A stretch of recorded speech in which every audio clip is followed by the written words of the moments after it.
Hello, everybody. Welcome to Tigers Radio Pod as we are back from our Thanksgiving break, taking a couple weeks off to recharge. Chris is 100% healthy again. I'm I'm getting there, or I'm pretty much there as well. Yooper alongside us. You can find us on iTunes, Spotify, iHeartMedia, Stitcher, and Google Play. And of course, you can find us at MotorCityBengals.com. Please subscribe to the Tiger Medical Report YouTube channel. And thanks for everybody. We picked up a couple of subscriptions recently. And if you want to support the podcast, go to our Patreon at Tigers Radio Pod. Also, I wanted to plug the Discord channel. So there's a lot of people out there probably asking, what is Discord? Well, it's a free app. And we have a Tigers chat in there that's going all the time. I got to give props out to Steve, Jake, Matt. There's a couple other people.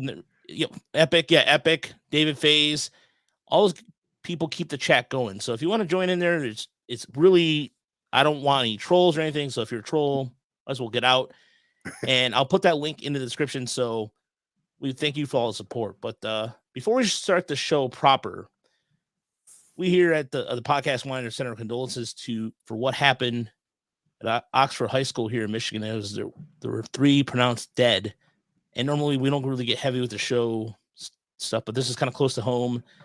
And so just want to send our condolences and hopefully, it's just a tragic situation. Yeah, anytime they're teenagers being killed, school shooting seems extra tragic, but anytime, car accident, anything like that, it just, you mourn the loss of life before they really even had a chance to do much of anything. And I don't know, man. Yeah, we get so desensitized to this sort of thing. It happens so frequently. It did seem like it went away.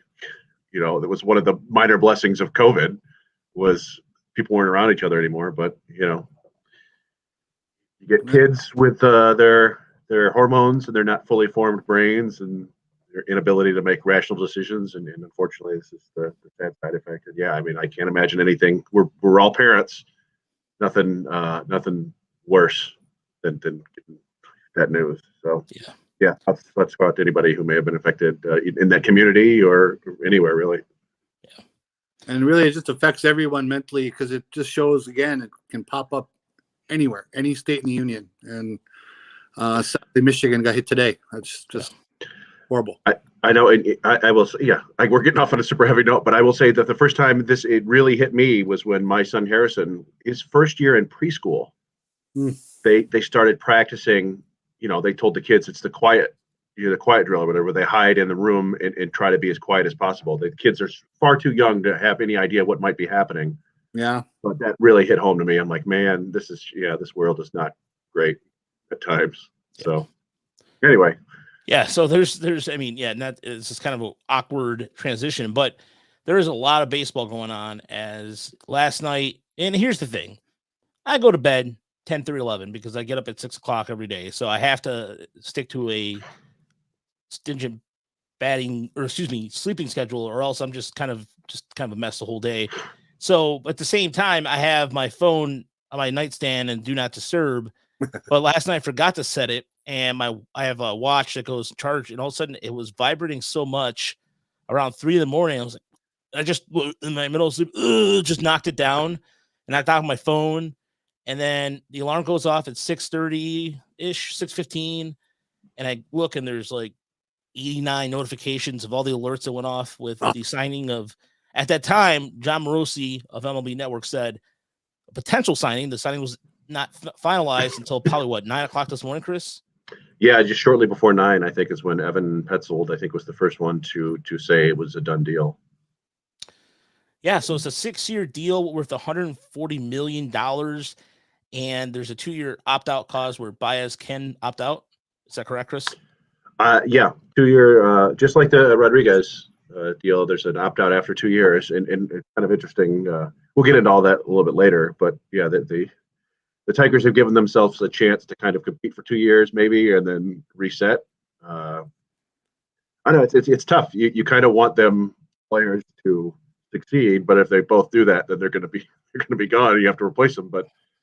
I don't know. Maybe the Tigers' developmental machine will be in full gear at that point. And we won't have to worry about it. But no, it's been such a raucous, I don't know, 72 hours now. And yesterday was one of the strangest days I can ever remember, because there was like, in my head, it was like a parking lot full of car alarms going off from like 8 in the morning till 8 at night. And then the college football, like the Brian Kelly news broke, and baseball news just stopped. There was nothing. It was like there was something every 15 minutes all day, and then at 8 o'clock it all stopped. And then 3 in the morning was when the Báez news hit. It was just bizarre. And I don't have any notifications on my phone. I don't want to be notified of anything. Smart but man. I randomly woke up at 5 this morning, which is like, normally my son wakes me up at 7:30, or 6:30, or 6.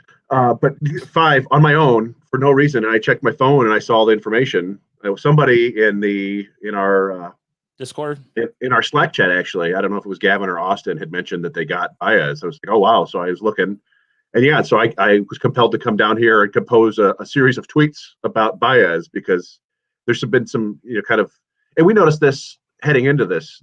There have been some interesting narratives going along here. So I don't know if we want to get deeper into Báez or. Yeah, let's go into deeper into Báez, because there's a thing. It's just because I want to get Yoop's take on this too, but let's start with the whole social media, Tigers, Twitter, Facebook, whatever you want to call it. There was a giant collective groan among I will give credit to Kurt, who's our boss over at Motor City Bengals, or the fan site MLB editor, who does a fantastic job. It's a microcosm of the audience. You got to remember that. You have to go, okay, what is outside of Twitter? What is the normal, what do other people think? But it's just when you're on there, sometimes for us, for notifications, what have you, we have to keep on stop.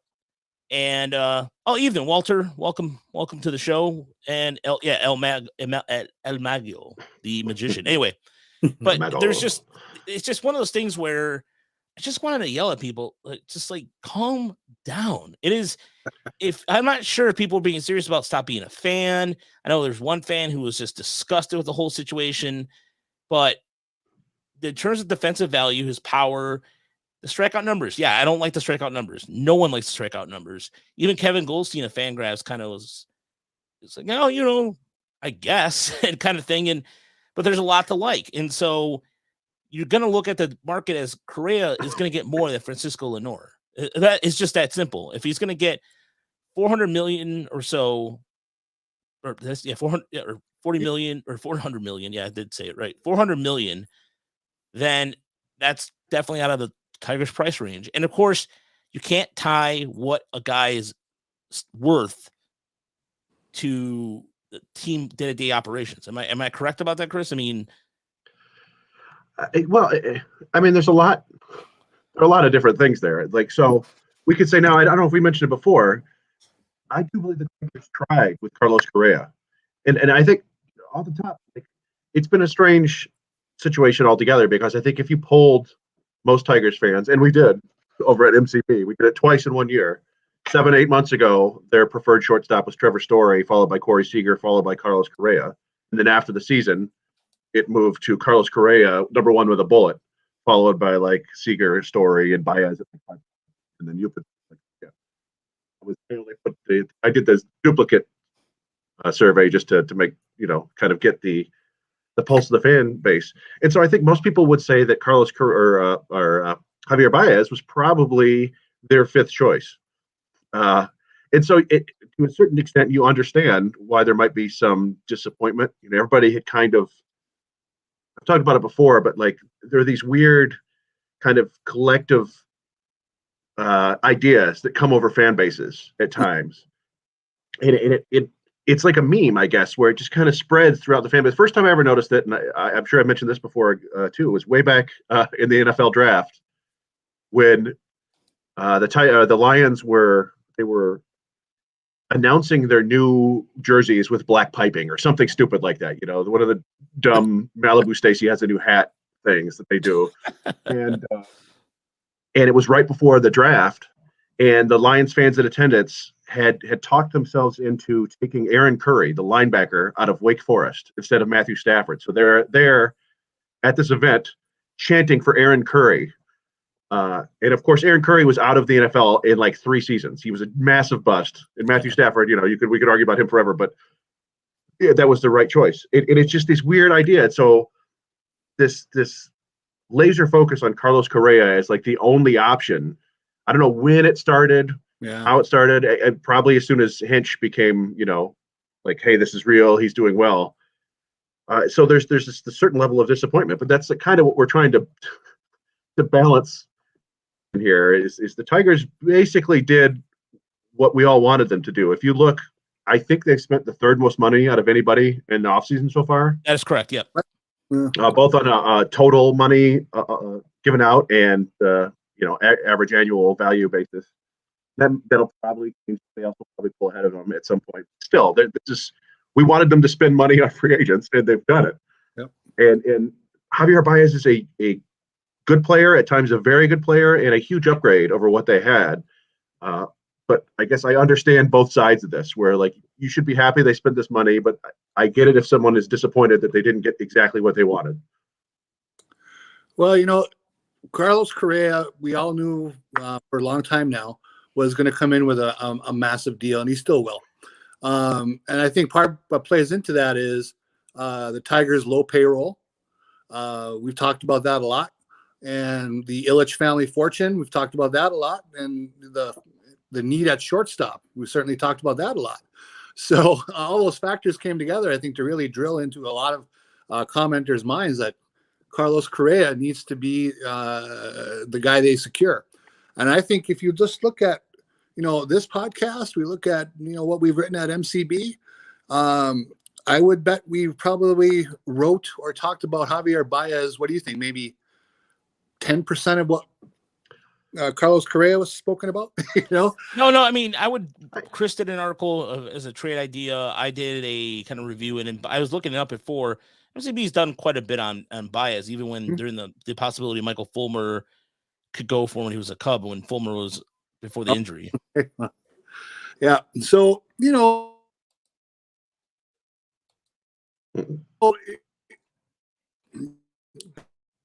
I think fans have to.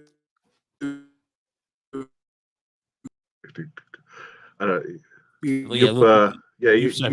disappeared on us. It sounded like you got caught in Tron or something. Yeah. Really? Well, there you are, Yooper. There you go. When did I leave off? I'm sorry. It started cutting out, so I'm not really sure. Just give us the whole idea again. Not the whole idea. I think he was talking about you know what? I forgot. Well, we were talking about how we've written about Correa much more than Báez, but yeah. And that's fine. I think the biggest thing to know is for the fans, the Tigers did come through. People were getting pretty up in arms over the weekend when Semien went off the board.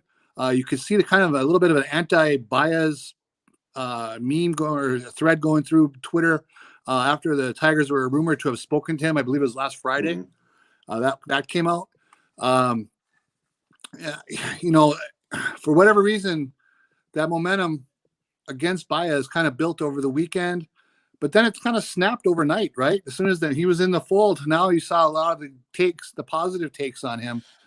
And I think that in the end, they're going to have him for 2 years if he plays well, and hopefully he does play well. And they'll have a chance to renegotiate before he opts out. That's always a possibility. Or he opts out and takes off, but then they'll have that payroll space to go out and secure something else they need at that time. But I like the move. He's not a perfect player, but nobody's a perfect player. Very few people are. He's going to help this club with what he does well.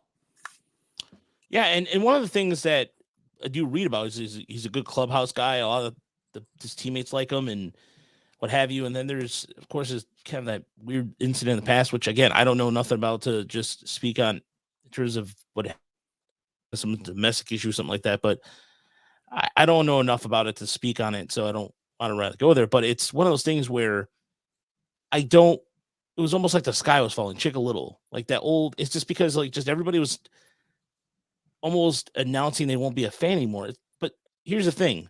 For the last 5 years, the Tigers have been absolute crap.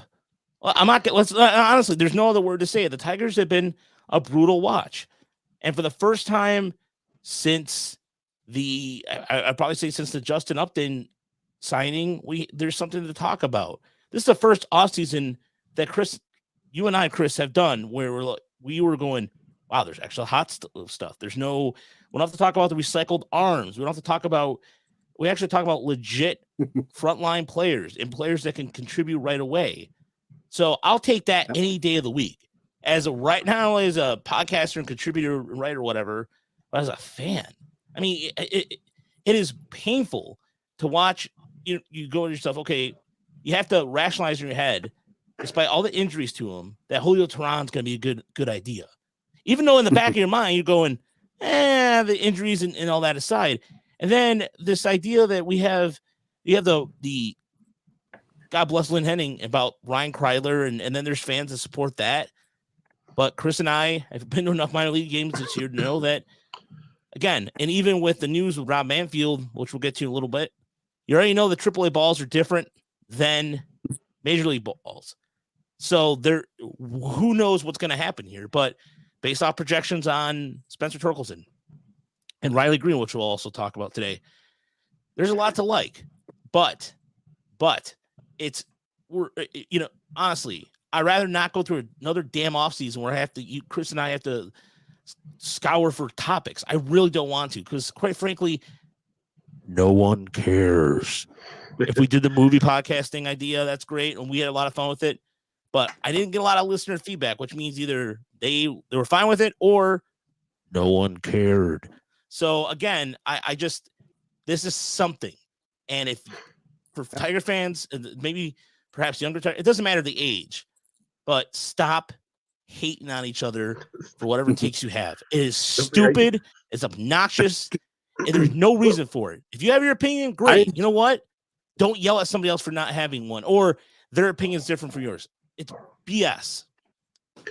I enjoyed over the weekend when some of that anti-Báez stuff was going on. All the people who previously, not all, but several people who were noticeably in the camp that actually AJ Hinch is in charge now. As soon as the wind started blowing toward Báez, it was like fire Avila. Like, Hinch was in charge where they liked what was going on. When the winds are blowing the other way, all of a sudden Avila's the man. You got to go. That was pretty good.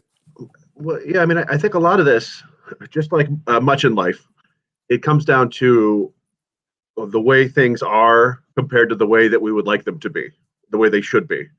And every Tigers fan looks at the money that the Ilitches have, and they say, well, they should be spending money like Steve Cohen. Just who cares? They've got the money, they can do it.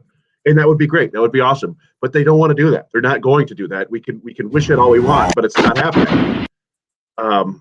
So at a certain point, and it is kind of weird and gross when as fans or analysts we say, well, they're getting Báez for half the money that Correa's going to get, so that's kind of a great deal. Like, yeah, in a perfect world, they would just get the best player and pay him whatever. But that's not the way it's going to work. So you have to kind of judge it by what they're willing to do. And we've heard that, as I was beginning before I went off on a tangent in the last segment, that the Tigers did seem to try on Carlos Correa. Everybody saw the AJ Hinch thing where, they had brunch together, but we also heard that Hinch met with Correa's agent at the meetings the week before that. Like, they were really trying on this. How they tried, I don't know. Did they offer him 10 years and $300 million and that wasn't enough for him? Was it 10 and $350 and that wasn't enough for him? Were they only going 8 and 25? Like, we don't know. We probably will never know. Maybe once he signs somewhere else, somebody will say, oh, the Tigers offered him, 9 years and $270 million or something like that. But I do think that they tried. I do think that he was probably their top choice, but they weren't going to get caught without landing one of these guys.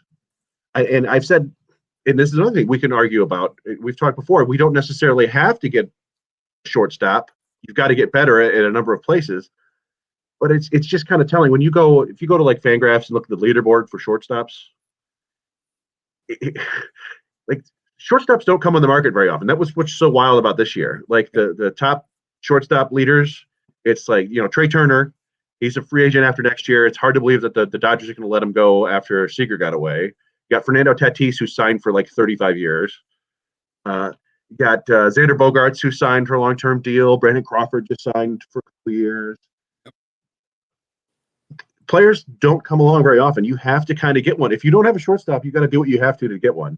Or you're going to go into the year looking at Willie Castro and Zach Short and Ryan Kreidler. And that was not acceptable for where the Tigers are in this process now. So they had to go get one of these guys. Baez isn't everybody's flavor, but I do think that he's going to be a really fun player to watch. He's one of the more exciting players in Major League Baseball, and if fans haven't seen him play much, I think they're going to be pretty happy with him, at least for periods of time.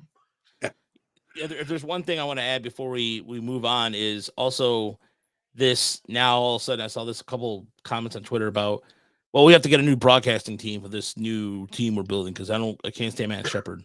That there's much more important things in life than a broadcaster. I'm sorry, maybe I sound like an old man yelling at cloud, but come on. I mean, if you don't watch the game, mute it and put Dan Dickerson on. It's not that big of a deal. Some of this complaining, I had to walk away from the Bird app. I was getting infuriated, and I was talking to Danielle, who's on our staff over MCB, and she would send me a thread or something, and I was like, no, I don't want to get mad. I'm in a good place. Michigan won. I went to the Michigan game on Saturday. It was the best experience I've ever had at a sporting event. I text Chris, like, are you in a bubble? And he was like, yeah, I went to go see Ghostbusters. And then he saw what was going on. He was like, I should kill it. It was shock. I was total shock. And there is, and you know what? And Walter brings up a good point. You could draft a shortstop with the 11th pick. But anyway, Brooks Lee, Carter Young, there are a couple decent shortstops in the draft this year. Yeah. So either way, I know we also have fans out of state that listen to us. So I'm not sure what your allegiance is or what have you, but I don't really, as far as Michigan's concerned, Michigan football, Michigan basketball, I'm a U of M Dearborn alum. So whatever the case may be, I still have pride in the school. I just don't go about it. But this time I will, because if there's nothing sweeter than beating Ohio State. Sorry, Kian. I know you're listening, but yeah. No, man. No, what's interesting is I will say, yes, I've been a Michigan fan my entire life. I try not to be too loud about it because, the last 15 years have been dreadful, basically. Also, maybe 20 years. Too. Well, so that's the thing. Like, I'm not a Michigan State fan. I do very much enjoy when Michigan beats Michigan State, and I absolutely hate it when they lose to Michigan State. But I'm so much happier when Michigan beats Ohio State than I am sad when Michigan State, if that makes any sense. Like, I was rooting for Michigan State all day against Penn State. I'm like, go for it. Good on you, Sparty. Go get your 10th win, and that's awesome. Yeah. So, yeah, whatever happened to me, like, something happened to me 10, 15 years ago where I just can't those games live anymore because I can't deal with the disappointment in real time. I just record them. If they lose, I don't watch it. If they win, I go back and cherish every moment. And it's not a great way to be a sports fan, but it helps me get through the day without like getting angry and throwing stuff. So that's my own issue. So yes, I went and saw Ghostbusters instead, which was fine. Yeah, Word Vango is absolutely right. And you know what, Joey, if you're still in the chat here on YouTube, so Joey says it's gonna be fun when we also sign Correa. If Carlos Correa signs as a Tiger, I'll make you a public bet here. If Carlos Correa signs with the Detroit Tigers, and luckily I didn't have to do this before, but I will. Okay, it's what 41 degrees, 36 degrees. Yeah, I will. Is that possible, Chris? What's that now? I don't know. Okay. You froze on the screen. Oh, I did. Okay, so I'm gonna make a bet. If Joey says. It's also going to be funny if we sign Carlos Correa. So, Chris, if you can possibly, if there's any polar things or whatever, I will dive in a whole lake of water. Of course, being one of those polar dips or whatever for charity. Lake Michigan. I'll do it on New Year's Day. Oh, there you go. Lake Michigan on New Year's Day. Yeah. So that's because I have to do it supervised because I don't trust the general public to help me out with that. But I would love to do something like that. So, Joey, I hope you're right, but again, it's not the cynical nature, but I just see him getting a big deal somewhere, even possibly going back to Houston. I don't think he'll go back to Houston. But anyway, so let's move on to again what Texas did to upgrade their infield. I mean, what the Rangers did was, I don't know, guys. That was one of those things where I was just 10 years who, when healthy, is good, but when he's not, it's a liability. But then again, you have Isaiah Kiner Falefa. Yeah, who then, of course, 5 minutes after he signs, you see somebody post, "Oh, the Yankees are interested in him." So, and in Forever Tricks, who's on YouTube, yeah, we're going to address that here shortly as well. Do the Tigers make any more moves? We did have a question about that. I think they will, because based off the payroll. But I'll start with you, Yooper. Texas, was that the last team you were expecting just to go and make it rain? Well, and when I look back to what was going on last winter, when I really argued many times, probably to make people sick, that the Tigers should be outspending last winter, and they didn't. They waited till this year, and I was told many times that it's quote unquote too early, and that never made sense to me. It's too early, and I think a lot of people were stunned that Texas has dove into the deep end of the pool, and they don't think it's too early. They went out and got premium talent and are going to try to improve now in a market they obviously thought they could make some headway in. So they made two big, well, actually three commitments, but two really large ones. 10 years for Corey Seeger would, you've kind of spelled out what the concerns are, but he's a great player. There's no question about that. Maybe he has a more healthy track record in the second half of his career. I don't know how often that happens, but that's asking a lot.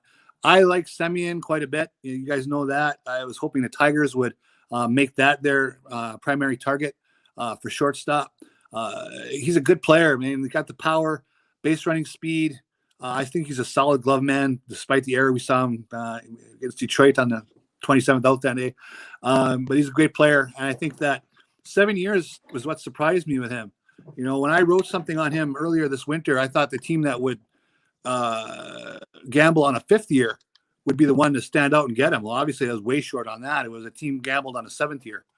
But if he holds his power, if he's not a shortstop forever, but he's still hitting 35 home runs, he'll go play first base or outfield or something down 7 years from now. You know what? It kind of reminds me of that one off season. Now, hopefully this is, not the case, but the one off season when the Marlins went absolutely nuts, where they signed Jose Reyes and Mark Burley, and they trade for Troy Tulowitzki, or was that the next year? I don't remember.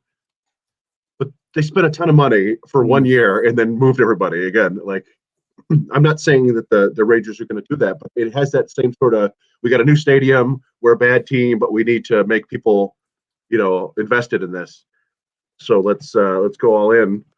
But yeah, I mean, it could also be like when the Nationals signed Jason Worth, or the Padres signed Eric Hosmer. Like, sometimes you want to kick off your rebuild, as it were, with the big signing to let everybody know you're serious, and it lets free agents know that you're going to be willing to spend. And so, I don't know, it's fascinating. It's fascinating to see what they did and see how it works out for them over the next few years. I think that one of the things, any of these contracts for these shortstops are probably going to be really ugly at the end.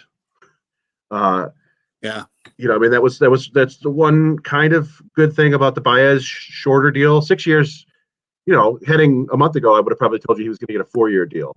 But like you were saying, when Semien gets 7 and Seeger gets 10, that's just the way the winds are blowing. You're going to have to give guys extra years. Bowden had responded with like, hey, they're getting 7 years. And, fortunately it was just 6 with the opt-out. Yeah, all these deals are going to look bad at the end. If you can think of a long-term deal more than 6 years that didn't look bad at the end, I'm having a hard time. Maybe A-Rod's first 10-year contract. He ended up having a really good year with the Yankees at the very end of that. course, or you talk about what about the Rangers? You talk about the Rangers? Well, yeah, he signed the deal with the Rangers, and then they traded him after 3 years, and then the final year of the deal, I think he hit like 50 home runs or whatever. It was like, oh, he's a monster, and then, but that may have been artificially aided. I don't know, but like I said, like Bryce Harper's monster deal will probably be ugly at the end. Even Mookie Betts' deal will probably be bad at the end. All these deals are going to be ugly at the end. So it's just like, how much do you care about the next 3, 4, 5, 6 years? Yeah, that's where the value is coming. So, well, somebody who clearly did that was former Marlins owner Jeffrey Loria, who was responsible for all those signings. And what was it? Jose Reyes. He told Jose Reyes, "Yeah, you can buy a house here. You're going to be here a while." And then a year later, he was traded. And Max, by the way, Max Scherzer got 3 years and $140 million with an opt out after 2. He's getting paid he's getting paid more than the A's payroll right now, something like to that effect, or something between that and it's ridiculous. It's just, well, yeah, he's got the 15 coming from the Nationals and the 43 coming from the Mets. Well, and that's, and one of the strange things about free agents, like every free agent deal, I don't care. Any deal that's more than like 2 years has a chance of blowing up in your face. Mm-hmm. I guarantee you, if you went back and looked at reactions to the Max Scherzer signing in Washington, there are probably a lot of people saying this is ridiculous and insane. There's no way he can live up to that. And Max Scherzer went out and it's probably one of the best free agent signings of all time. And I bet you can go back and find go back to when Yoenis Cespedes re-signed with the Mets. I bet you Mets fans were absolutely thrilled because he was so good when he came over in the trade. And then he played like 6 more games for them. He got attacked by a wild boar. It was a disaster. So it's like any of these deals can blow up in your face. He became a rancher of some sort. Yeah. And we haven't really gotten into all the specifics about Javier Báez. And he's definitely a very risky player. But there's risk in all these guys. Correa has been injured a lot. Seeger has been injured, and he's probably not a shortstop for much longer. Story has the Colorado thing, and his arm strength. Yeah. Simeon is a little bit older, and wasn't a shortstop last year. So it's like there's risk with all these guys. None of them are Mookie Betts, basically. Like Correa's probably got the best chance to be a Hall of Famer, but you don't know. Yeah. We don't know with any of these guys. So. I mean, the Tigers were able to address 3 needs relatively. I mean, with Barnhart and Rodriguez pretty quickly. They had to play the waiting game for shortstop, which is why I understood a lot of. I think we all understand that was going to take some time because of the market. As far as what moves, to answer the question, what moves remain. So the Tigers are probably going to pick up another left-handed reliever because they do need one to complement Soto. I wrote a piece today on Ariel Miranda, who was the KBO, the Korean Baseball Organization's MVP. He is turning 33 in January, but he is he's different because the split finger, as you know, is with the horizontal drops down, and he's got a good fastball. And Soto, who's a slider, which is horizontal, it's got the 2-7 movement, be a good complement to that. But there's other plenty out there that could be trade for a lefty. Who knows? I think that's going to be Walter brought this up in the chat. Our infield has a lot of former Cubs prospects, and Candelario, Baez, Short. Wow, wow, Walter. Paredes. Pardon me? Paredes. Yeah. Oh, I didn't even think about that, but it's just and the Cubs have Alcantara. It's even. We also have Alex Lang, but also they have Frank Schwindel. Yeah, Schwindel, one of the great rookie sensations last year. No, I mean, you mentioned, Roger, they've addressed 3. They came into the offseason with 3 huge needs: pitching, catcher, and shortstop. They went out. They got what I thought was one of the better deals. And given what we've seen since then, Eduardo Rodriguez signing looks pretty good. Like, he's projected to produce the same WAR as Kevin Gausman next year. And Gausman got $50 million. Same number of years, right? 5 years, but $115 million. Yeah. And Robbie Ray, who I was listening to the MLB, Park Dimensions or whatever the name of the show is, and they called Robbie Ray the Javier Báez of pitching, which makes sense to me. Like, that's an incredibly risky player who could be a monster. Won the Cy Young, but he's also like a year removed from walking everyone. And he got 110 million, something like that. So that Rodriguez deal looks better. And then the other two guys, Gold Glove winners. I was just going to say this. Yep. This is it. And Sports Info Solutions and Mark Simon, they tweeted out a couple things today. One was that the Tigers over the last several years have been the worst defensive team in baseball by a wide margin, like almost double anybody else. So if they can improve their defense, that's a huge upgrade right there. And Javier Báez has been one of the best defenders of the last several years, although there are some possible indicators that he's regressing or, not quite as good as he was. Yeah, there's in terms of projections, by the way, for Steamer, according to Fangraphs, projection for 242, 289, 444 line next year which is good for a WRC plus of 95.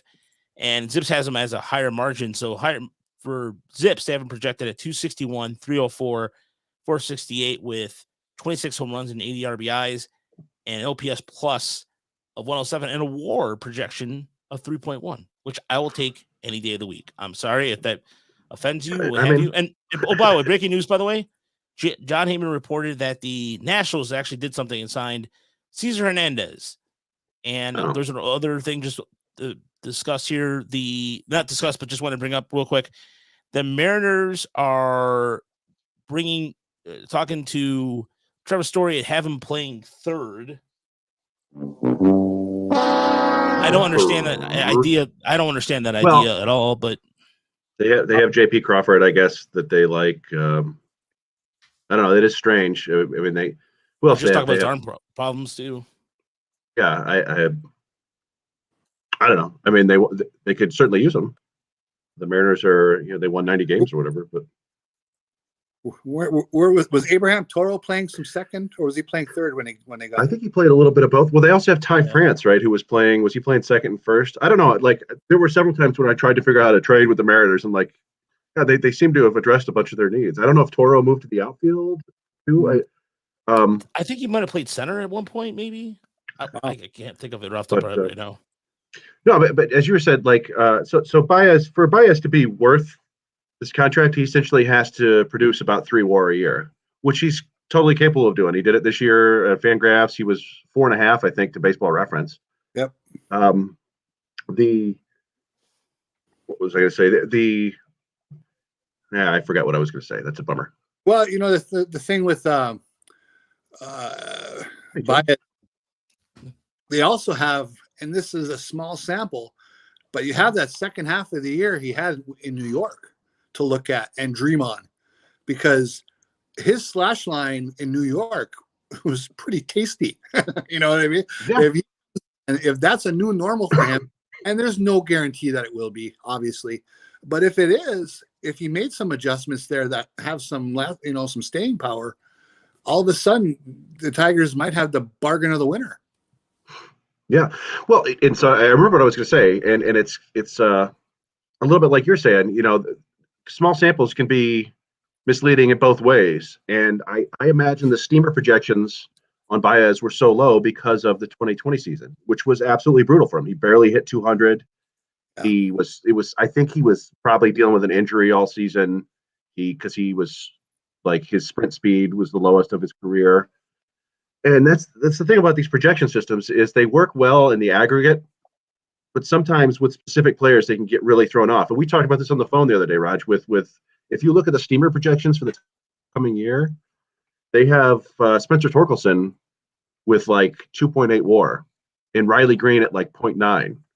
And that's because if you look at it, they project Torkelson to have like 400 more plate appearances than Riley Green. And why would they do that? Because Torkelson's older. Mm-hmm. They don't, this projection system doesn't look at it and say, hey, Riley Green was actually producing better at AAA and looked better, and even though he's younger.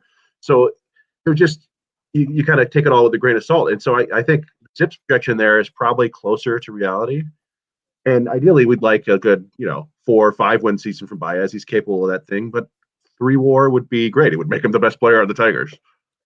I'm very interested, just to go back to I think when we talked about the defense there, with Barnhart and Báez on defense, but also potentially Riley Green, and assuming that he is, a very presentable defender right away as a rookie, the defense should be from a disaster to at minimum a league average defense, you would think, because Candelario's still around and Scope will be playing second base, where it's kind of his natural position.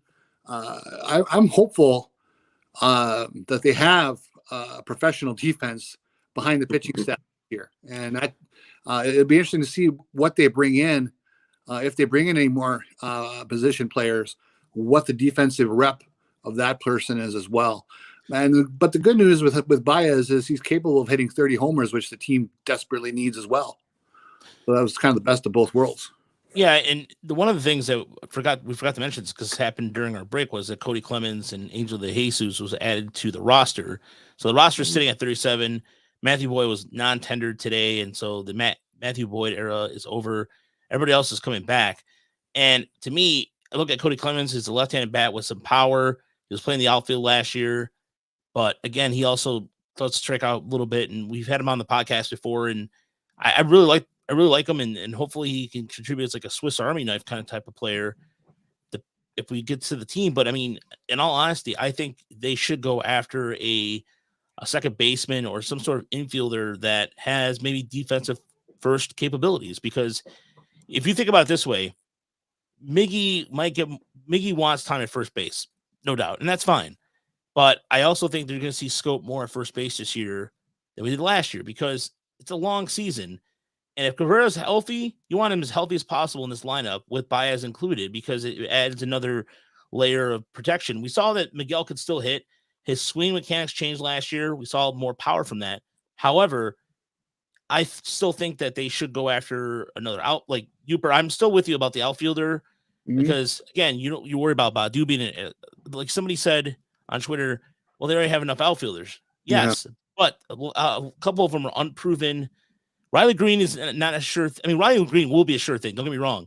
Whether it's this year, next year, I'm not really sure. He's one of the best prospects I've ever seen, but it's going to take time. So I think if you get a veteran bat for a year or two, and not a Band-Aid like Nomar Mazara, who again I was wrong about. I thought he would perform at least, but he bombed, and it was just kind of bad news for him. But either way, I think those were I think the Tigers should address, but we'll see what happens. Even I know if somebody mentioned Brad Hand as a left-handed or as a bullpen possibility. That's actually a pretty good one, considering but his value has dipped a little bit, right? I mean, it seems like he had a rough year.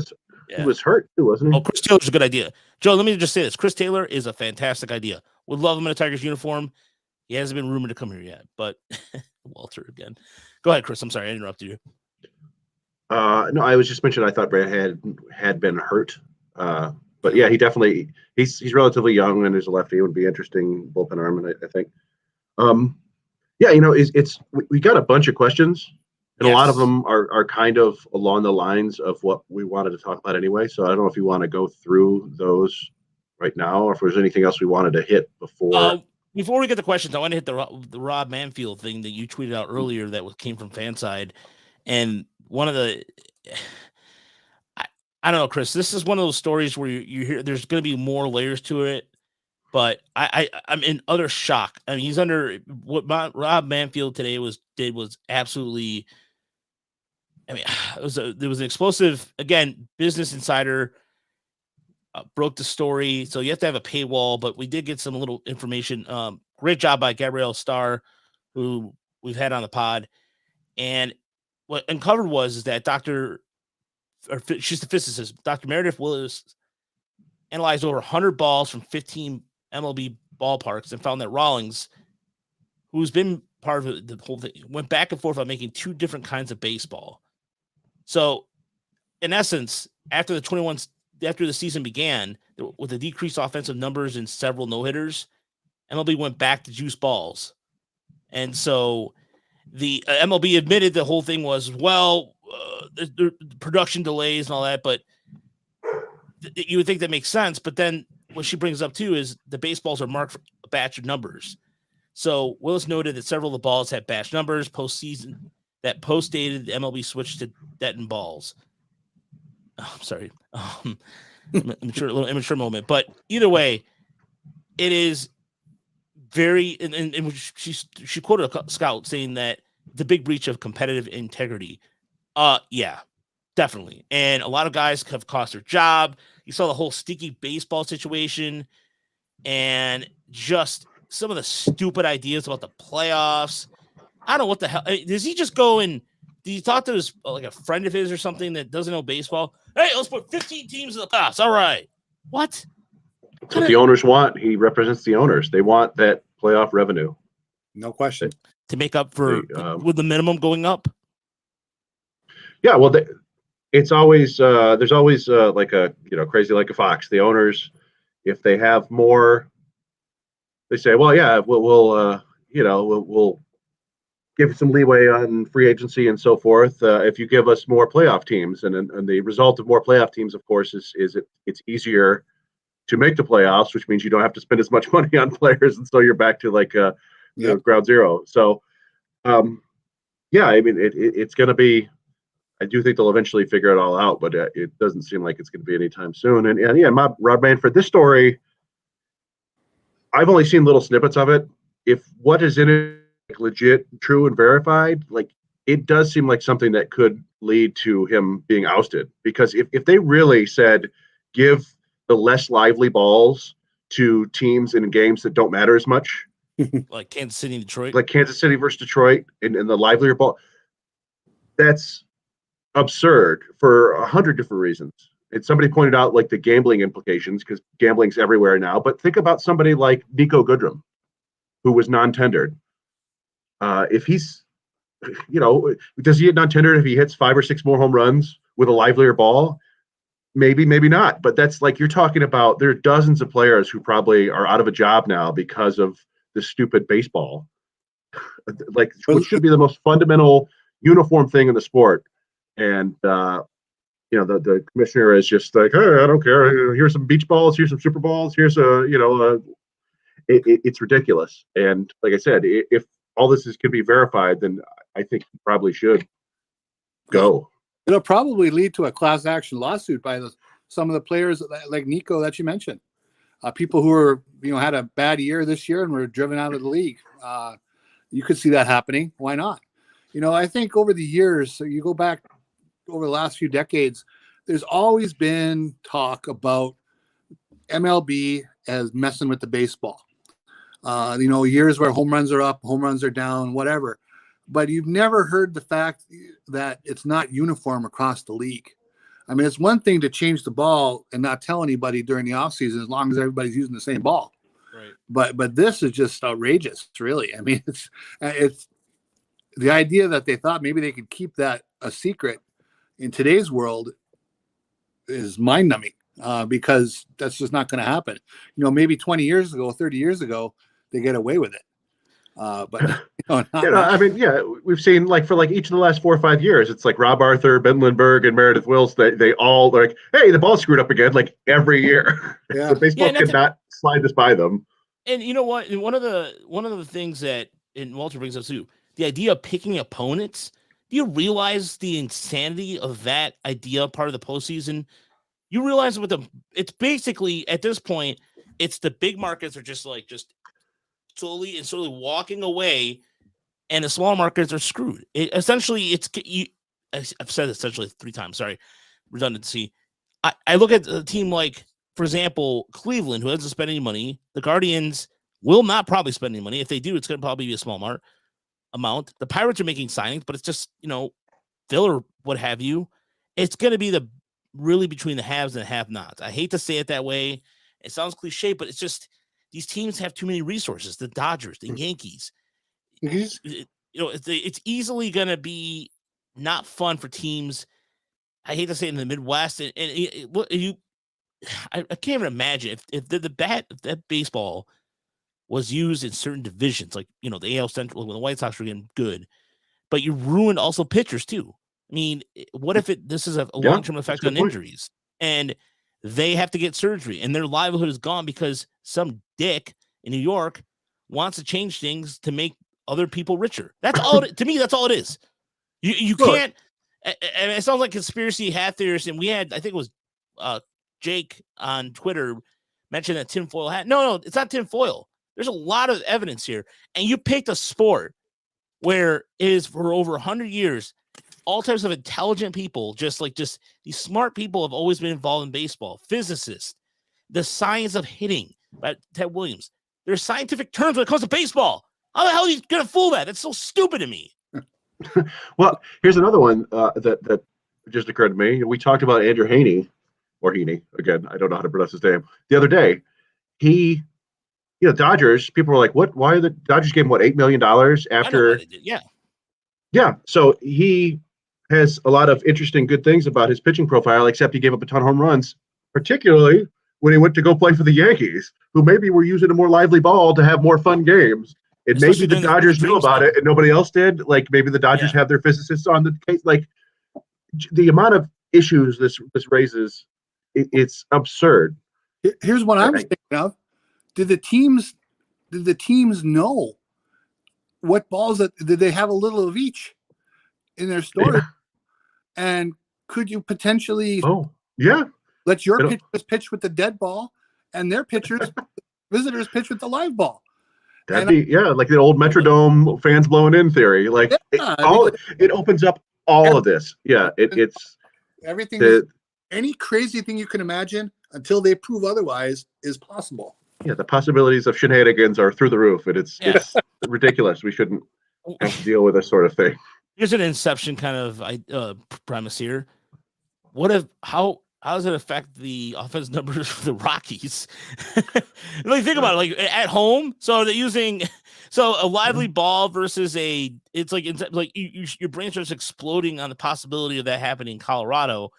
But it's, and Joey brings up a great name. I love to have Theo Epstein for commish, and I think he'd be a great idea. But there are a lot of people who think he is next in line, just biding his time until something happens. And Gabrielle pointed this out too. Shenanigans. That place where you eat with all the stuff on the wall? Yeah, that's shenanigans. No, I don't think Gabrielle brings this up too. Rob Manfield's vote to get in, be commissioner, was very close too, which I did not know until she brought that up in her story. So it is interesting to see what the owners could just go, that's crazy. It's his ideas. And it's, again, but there's incidences. You have to blame the owners because 1986 collusion, that right there, collusion alone. I don't have to say any more than that. And the 1994 strike, when they're like, well, screw you guys, screw the Montreal Expos, we're canceling the season. There's incidences throughout history where the owners have. This is more than any other league of the forward sports. The MLB has screwed up and just screwed it up numerous times. I don't blame the players for having suspicions. I really don't. At this point, I feel bad for Tony Clark because he's negotiating, and these guys are just like, no. Yeah, I mean, it's the only league without a salary cap, and owners are always going to push for that sort of thing. So, or anywhere they can have a de facto salary cap, it's I don't know. I mean, and I don't think that they technically have to lock out the players. They're just gonna. Well, I was reading something right about that today. Evidently, they can continue operating once the CBA expires, just with rules that are in the previous CBA. However, if they do that this time, after December 1st, the competitive luxury tax goes away. They'd be operating without it. So then, like a team like the Mets could really blow the doors off and not pay any tax this year. And obviously owners don't want that. So that's why the person reading today said the lockout is going to happen, just basically, if nothing else, because of that. Yeah, and that the luxury tax is their kind of backdoor salary cap. So that's I don't know. Was there a suggestion about like having a salary cap at 50 million or something? There was the salary floor and the salary ceiling. Yeah, like all we've heard. There've been a lot of random suggestions. Like the expanded playoffs thing. I don't like the idea of super expanded playoffs. I don't hate the kind of pick your opponent thing though. I think that's kind of opens up some silly, fun possibilities because like it's baseball. So if you're a National League team this year and you're going to the playoffs, which team are you picking? You're the Dodgers or the Giants. Which team are you picking out of the playoff teams? Braves. Yeah, the Braves, who went on and won the World Series. So like it's and I could see, these are athletes. We saw Adam Wainwright upset about Fangraphs stats. Like your athletes, they'll find any reason to get upset. So if the top team hits you, you're going to take it as a disrespect, and you're going to go out there and play. So I'm sure it could open up some fun that way. But ask Josh Donaldson. Ask Josh Donaldson about Fangraphs. Oh well, I don't want to ask Josh Donaldson about anything. Yeah. But bite your head off.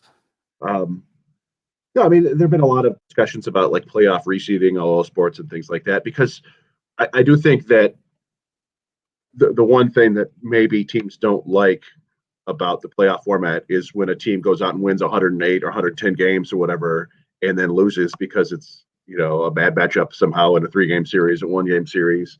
So they want to, I think they want to find a way to expand the playoffs while also rewarding teams for being the best over a super long regular season. That was kind of always the whole point of baseball, was to have this incredibly long regular season to really figure out who the best teams were. Yeah. And then now it gets all screwed up because the second best team in baseball has to play the first best team in baseball. And, Or what about this then? What about the 2 best teams?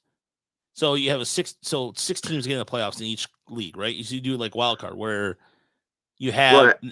Go ahead. I think in their scenario, there were 7 teams in each league, and then the top team in both leagues gets the first round off, basically. Yeah. I think that's what they said. So yeah. Sorry to interrupt. Continue. No, you're right. But it's something like just like a wild card format, like like a true how the NFL does it, and just give them a bye because they won 100 something odd games, and then go from there. This idea of the 1-game playoff, I felt bad for. Well, actually, I didn't really feel bad for San Francisco fans. I'm sorry, I didn't. But in a way, it's like the whole idea of that coming down to 1 game is rather absurd. But if they can figure out where it's a best of 5, and just get it under where it's not November 18th, we're talking postseason here, I think there's a possibility for that to work. But again, just the idea of having it just seems like it's a big money grab. And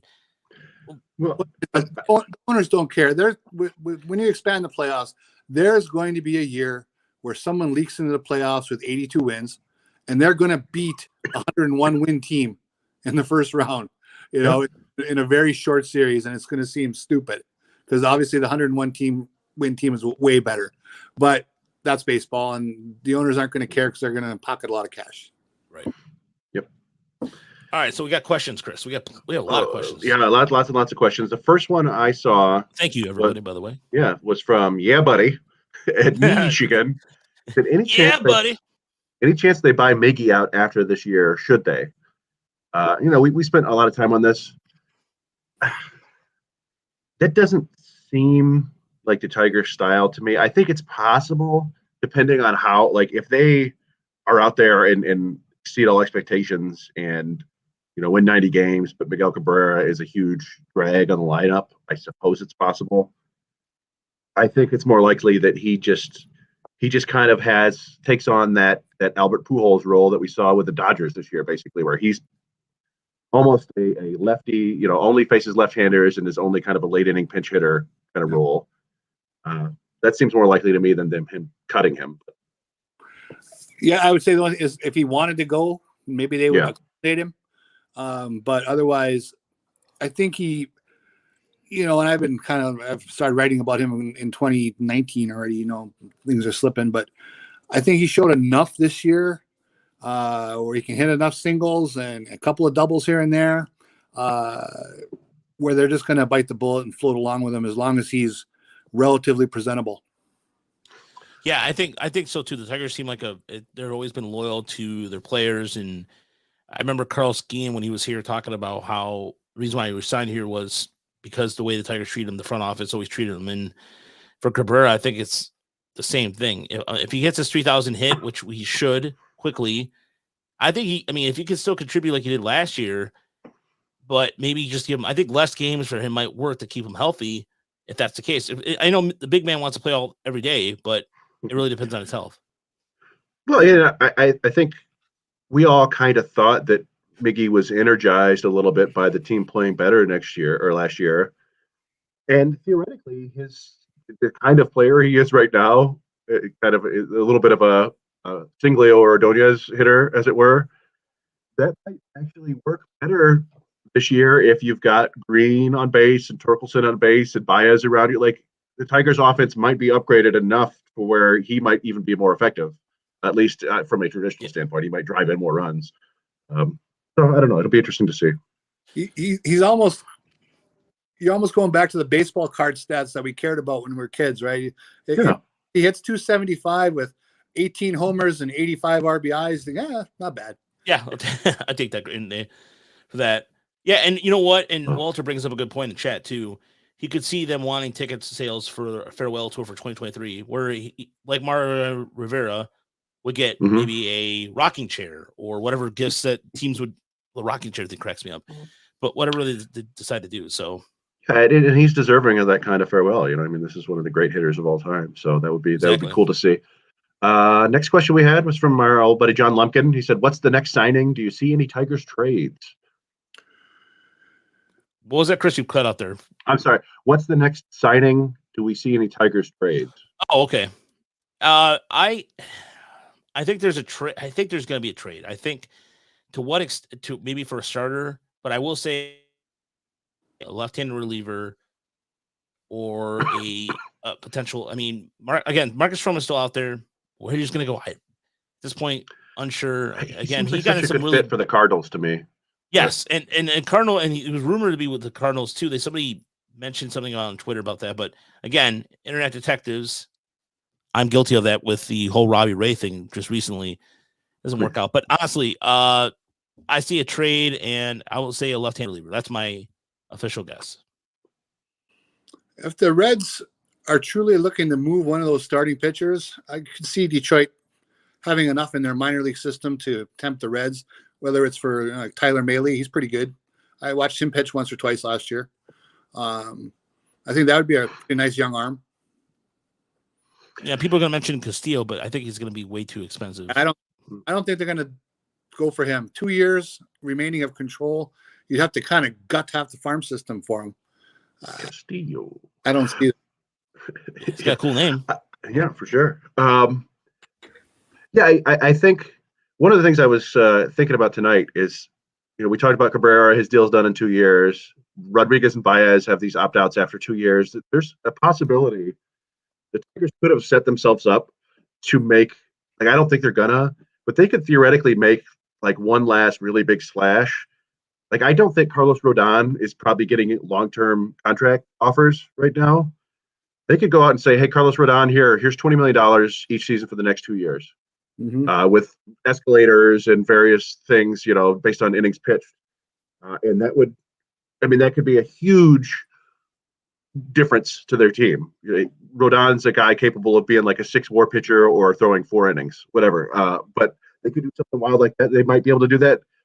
There could be another hitter out there who would accept a short-term deal like that to rebuild his value, maybe even a 1-year deal. Marcus Semien.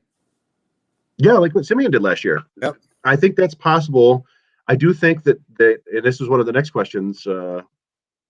It's not the next one. But Bingle BJ said, "What moves do you see still coming?" So we're kind of talking about this anyway. But BB Go Blue said, "What do you think about Báez's opt-out after 2 years? And do the Tigers make more moves in free agency due to less money committed at the shortstop position?"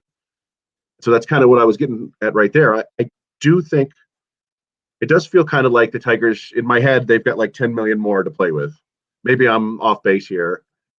But feels like that's, they probably want to get another starter or maybe a reliever, like you said, with that money. But there are other options too. I think their payroll now, what I was seeing, they're at around 115. I think so. 115 million.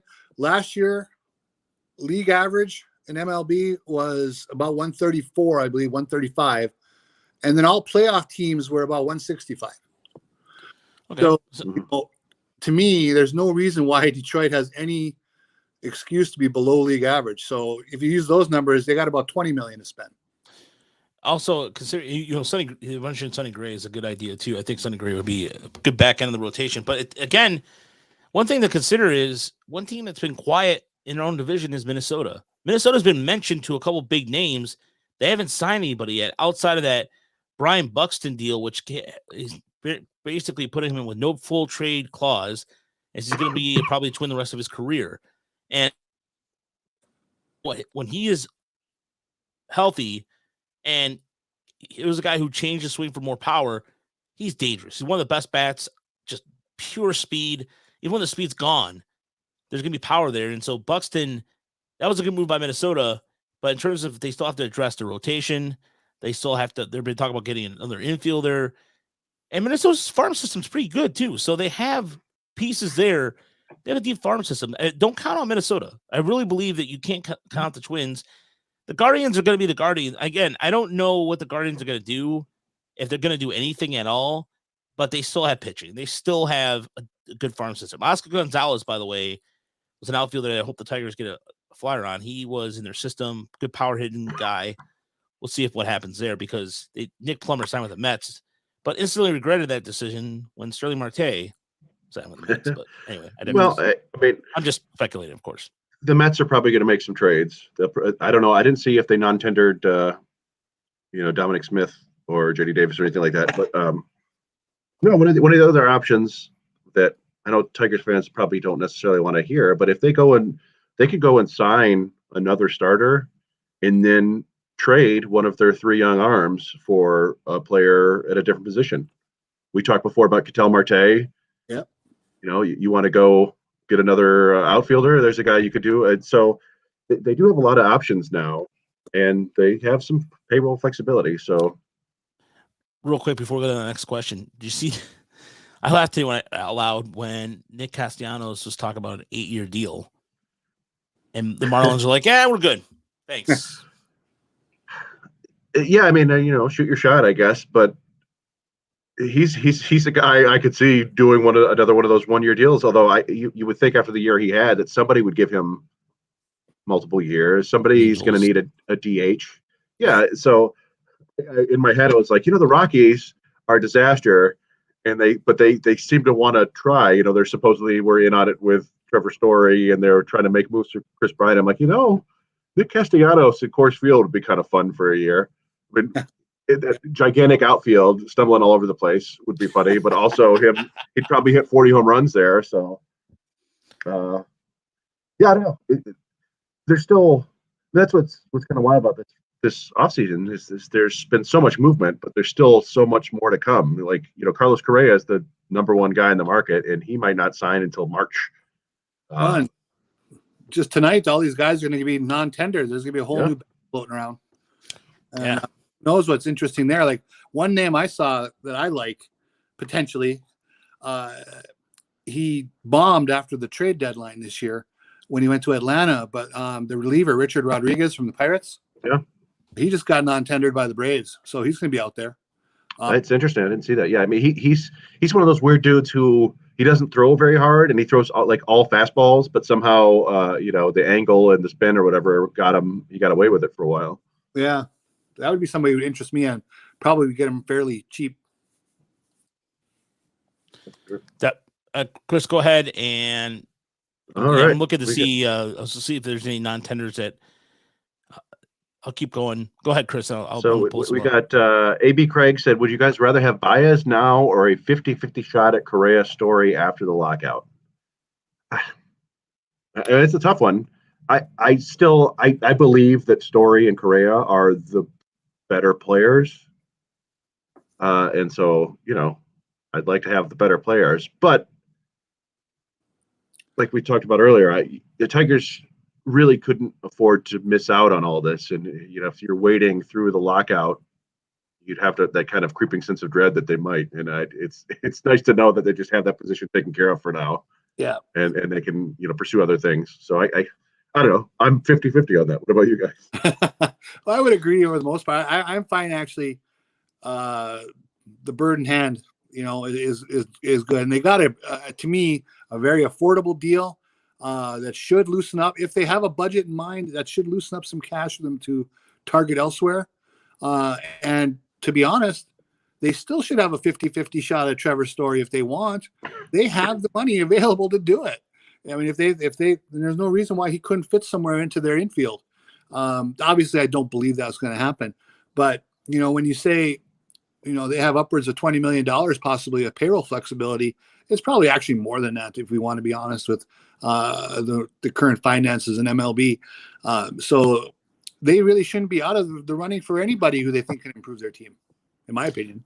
Yeah, I don't think so either. And there's a name that was non-tendered that may not mean anything to anybody, but because I'm looking at, for example, the Tigers signed, Emily Walden reported that the Tigers signed a German, like a 6'6'5" guy for their AAA team. And I'm drawing it. It's like, well, I'm drawing a blank right now. I was looking at something else, but Andrew Vasquez was just non-tendered. He's a lefty, and he put up some really good numbers. He was 37% strikeout rate for when he was at St. Paul before he got traded to the Dodgers. And we see this a lot of Dodgers people in the front office. And I liked Walter's idea of Chad Cole, who could be a back end rotation, kind of a swing guy, but some of these names are coming out there right now. Some of them you have to do a deeper dive on, but I don't know. The reason why I mentioned that is because the Reds seem to have, not the Reds, but the Dodgers and Tigers seem to be crossing more and more happening together. So, but yeah, so that's a name that just consider, because again, anybody Dodgers related, we have to kind of consider at this point. Yep. Yeah, let's see. So as it looks like, we got the nuts said, how bad will Baez's bat be in 4 to 6 years? I mean, so that's one of the real concerns with Baez. He's a guy with the highest strikeout rate in baseball over the last 3 seasons. It's like all the traditional, and by traditional I mean like advanced that all of us have learned over the last 20 years about on base percentage and contact and all that stuff are blinking red lights about Javier Báez. And yet he's kind of been this player for his whole career. Even since the minors, he swings at everything. He always has, and yet he's always made enough hard contact to hit. We talked about like steamer projection for 240. That's because he hit 200 in 2020. But every other season, apart from his rookie year and in 2000, he hit at least 264, 265. And aside from last year, it was all above 270. So he's always managed a way to hit the ball enough to hit for decent average. The strikeouts are concerned. And one of the story things I saw from Mike Petriello at MLB was that he's shown some difficulty catching up to premium velocity, which is a concern too, especially for a guy who's kind of known for his bat speed. So it's something to look at. I mean, if he loses those physical gifts he has, he's not going to be a unicorn anymore, and he could turn into Nico Goodrum basically. But I mean, it's a gamble you're taking. And of course, the thing is, if he has 2 good years, he's not going to be here in 4 to 6 years. Yeah, absolutely. So yeah, he's opting out. So yeah. Interesting to bring up about him. No one's mentioned too much that I've seen, and I'm sure everybody knows it. The one nice thing with Baez as well is he doesn't come with a draft pick penalty attached to him. Yeah, that's huge. I think for a top-heavy organization like the Tigers, that's actually kind of useful that they don't lose that draft pick. And one of the things too, somebody mentioned too about Scott Kuhlbaum, the hitting coach for the Tigers, who there's a prolong, perhaps as much as we talk about the Federer effect ad nauseum sometimes, admittedly, Kuhlbaum did a really good job with the staff last year he was working with, and so we saw some different results from people. But again, how much is a hitting coach? But Kuhlbaum has been part of some teams that are really good in terms of offensive numbers, so maybe he sees something in Baez's swing can fix. I don't know. Again, it's way too early to even say that. But well, I think one of the things that we talked about. I think Jonathan Scope worked with Kuhlbaum before. Was Kuhlbaum with the Orioles when Scope was there? Yes, he was. And so we mentioned it earlier this year, like from a batted ball perspective, and I wrote this in my piece today comparing Baez to other Tigers. He's very similar, Jonathan Scope, in terms of how much he swings, how much contact he makes. But Scope this year with Kuhlbaum as the hitting coach, I think his swing rate dropped basically 4% from the previous 3 seasons to the lowest it had been since he was with Baltimore in 2017. So maybe you're right. Maybe there's some sort of Kuhlbaum. He's got a trick to get guys to not quite swing as much. And one of the things I was pointing out with Scope and with Baez, Baez hit 200 last year because it was a 60-game season, and he's very capable having 60 awful games in a row. But as Yooper was talking about his run in New York, he also had a 60-game stretch in 2021 where he hit 330 with power. And Scope is exactly the same way. We saw it from May to August or whatever. He was the hottest hitter of the Tigers. And then it just kind of went away. He didn't seem to change. He still was swinging at everything. He just stopped hitting it. And so, yeah, if and that's the thing. Like, everybody talks about, if slightly a bit worse than Báez might be, this might be untenable. But there is the smaller possibility that he reins it in a little bit. And suddenly he's much more valuable. So, I mean, that's less likely, I think, than him continuing to strike out a ton. But it's there, and maybe Scott Coolbaugh knows how to make it happen. Hitting whisperer. All right. You got any more, Chris? Last one, which we already touched on, was from Jason at Legend JDC or DJC 13. He said, "What non-tenders of tonight should the Tigers look into?" And you guys have already mentioned a couple. It was funny. Is I honestly think that probably the most interesting non-tender on the entire market is Matthew Boyd. I think a lot of teams are going to be looking into that, and he'll probably get some kind of interesting offers because, and who knows? Like, it could be. I don't know exactly when he's coming back. Is he coming back in June? Is he coming back in July? But for a bad team like the Orioles, he could be an interesting guy that they add and then try to trade if he comes back early. For a good team, he could be nice depth to add to your rotation at the end of the season. So I don't know. I think he's going to be one of the most interesting names. I don't think he's coming back to the Tigers, though. Right. But I haven't really looked over like a list of all the guys who've been on tender. And you mentioned Hernandez or Richard Rodriguez, I'm sorry. And Roger, you mentioned Vasquez. Dan Vogelback. Oh, Vogelback. There you go. He's a husky gentleman. Yes. Yeah, he has that Matt Stairs build to him. He's essentially Matt Stairs 3.0, or I think of what was the former Tiger? Looks more like Matt Ottoman. Matt Ottoman. Who was the former Tiger and Royal? Is it the guy with the glasses? Bob Hamlin? Bob Hamlin. Yeah, there you go. Yeah, that's a flashback for anybody that remember. I squeezed in a Bob Hamlin reference, but really Bob Horner. There's Frank Howard for the Tigers too, right? Wasn't he a big guy, Yooper? Yeah. He was super tall, wasn't he? Yeah. I didn't think he was 6'8". Yeah. Yeah. He was He played for the Nationals too. That guy had glasses. I remember there's a picture of him in a Tigers uniform. He just looked like a giant. Just my dad always told stories Bill about Rasky. Third basemen would be shaking in their boots when Frank Howard stepped in. I don't blame him because he was so big. About to use like a 40-size bat, just this huge piece of lumber that looks like a toothpick. Yeah, I would bet that if they had exit velocity back in the day, he was probably, I don't think it was quite Stanton and Judge levels back then, but he was probably, compared to league average, it was probably about the same. He was probably hitting balls harder than just about anybody. Sure. Although I stop and think about that too, because then it was the same era where Danny McLean had. I remember reading the Year of the Pitcher that he would drink a case of Pepsi before the game.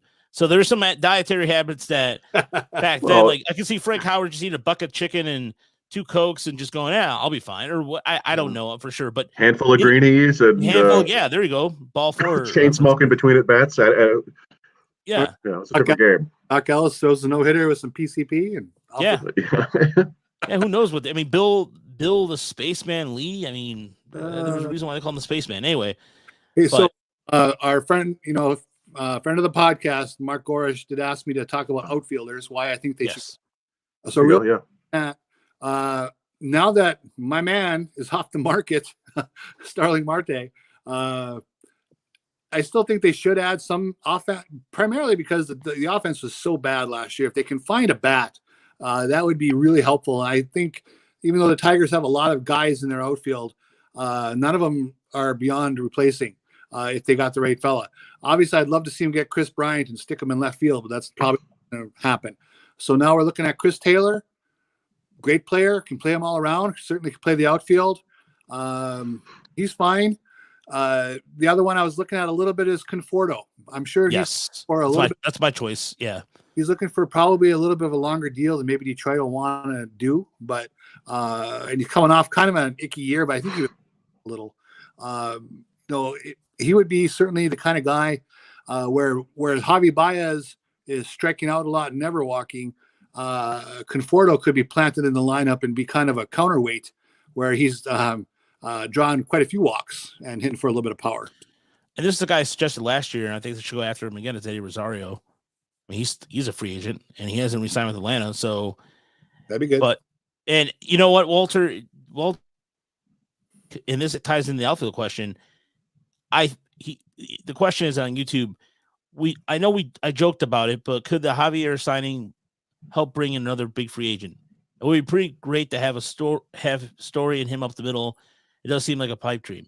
No, I mean, Walter, I think him coming here might bring another offensive weapon here, or for example, maybe perhaps a Stroman. I don't know, but I do think that, like, look at Pudge. Pudge started that when he came to the Tigers, and then Maglio joined, and then it was kind of a chain reaction after that. So I definitely think that's possible. But in terms of the outfield market, to get back to that for a quick second, Andrew McCutcheon, he's going to probably retire. He's 35. Dexter Fowler is getting up there. We talked about Nick Castellanos. Ian Desmond, I forgot he even was around. Kyle Schwarber, probably going to go to a team out that way. Tommy Phan's out there. Corey Dickerson, that's another bat I like. He's a left-handed bat. Jock Peterson is a left-handed bat. Obel Herrera, but he's got a lot of problems. Jonathan Villar, which somebody mentioned earlier too. Kevin Pillar is a free agent again. You have also, was it Alex Dickerson too? So I don't know. You know what, another name, Chris? We've brought this up before. Albert Amora from the Mets, the former Cub. We need more. Yeah, I mean, it depends on somebody, and I'm looking back, and I apologize because I don't see his name, but I had a discussion with somebody on Twitter today, and he was suggesting Jorge Soler as an outfield option, which is interesting because Soler takes a walk. You know, he's double-digit walk rate, has plenty of power. He crushes lefties, but he's a terrible fielder, and he can't play center. So it's like, how much value is there in a kind of, a corner outfielder, a below average defender in the corner outfield who is the short side of platoon?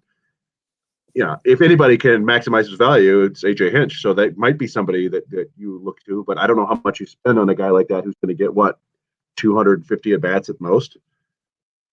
And I speculated that they might bring in like a veteran or two to spring training. I suggested maybe Jake Marisnik, but that's not really going to move the needle for offense, really. Yeah, and if you look at it right now, too, there's a couple things they have to really address even in the minor league side. They lost a lot of minor league free agents, so there's a possibility that the Tigers might find somebody. Like, for example, I mentioned Oscar Gonzalez of the Guardians, who had a pretty good year. That'd be a good possibility or a good idea, but they have to address that too. And one of the things that Kevin Kilmar trade for is bad. Yeah, he's pretty good defensively. Yeah, that's a good suggestion. I like that suggestion. But again, I really think I'm still gonna stick to my guns about this. I still think they should get another infielder just in case. Like, it could be Yomar Sanchez, like you mentioned before. Go ahead, Yooper. Well, the trade market really hasn't shaken loose yet either. I mean, people said outside the Marlins, right? Right. Well, and today the Rays traded Joey Wentz to them for. I was surprised for the number 21 pick in the draft in 2020 there, that Cameron Meisner from Missouri. You got to believe the Rays are always open to something, right? So whether you want to trade with them or not, tough call. Well, and we know. I mean, we're kind of waiting for the Athletics to dismantle, right? I mean, given, and I think we touched on it before. They've got, if you're looking at outfielders, they got Ramon Laureano, who's starting to get more expensive. He could be an interesting target for the Tigers if they wanted a center fielder with some power and speed, and he's pretty valuable. But maybe you give up one of the three pitchers if you sign somebody else. Like, there are ways to improve, because the outfield market really right now, there hasn't been a ton of movement. We talked, Avi Garcia signed a 4-year deal, which was kind of stunning, and Marte signed a deal. But beyond that, I mean, we were thinking the Rays might trade Manuel Margot. Yeah. Yeah, so it's just it's for whatever reason the outfield market just hasn't kind of materialized yet. I don't know if we'll see Chris Taylor and Chris Bryant sign before the lockout. Conforto, you guys mentioned. Castellanos, we talked about. Like, it could be one. Like I said earlier, this outfield could end up being where you get a solid discount bat for 1 year for a guy trying to rebuild his value. So they may be wise to just kind of wait on that. Yeah, I mean, if also there's somebody that John Morosi brought up earlier, and I forgot about him, was Nick Martinez, who put up a really good year over in Japan, and this year in Japan he put up an impressive 1.60 ERA in this is between he spent the last 2 seasons there. His first season went kind of rough, but sparkling ERA 1.60 or 140 innings, 138 strikeouts.